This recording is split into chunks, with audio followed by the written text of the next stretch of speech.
Көжектайға қош келдің. Көжектаймен бірге күшіктің суретін салайық. Ол үшін қағазға осылай 3 сан етіп ойық сызамыз. Одан соң осылай құлағын сызамыз.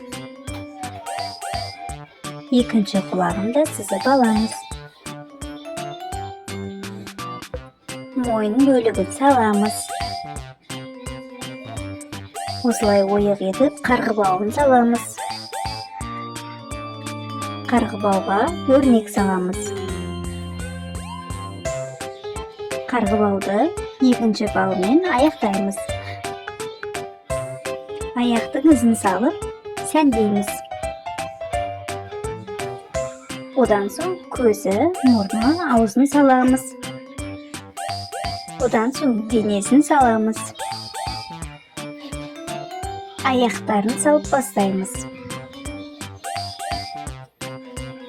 Дене бөлігін сызамыз.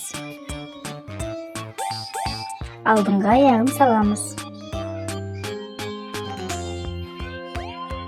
Қарын бөлігін сызамыз.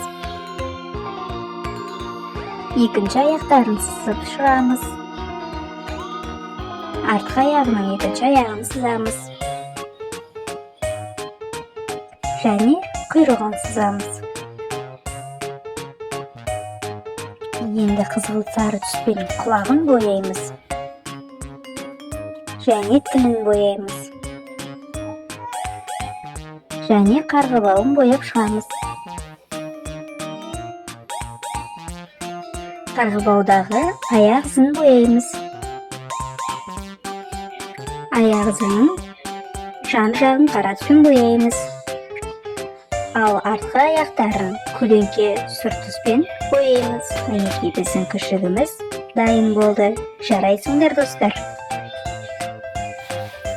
Көжектайға тіркел.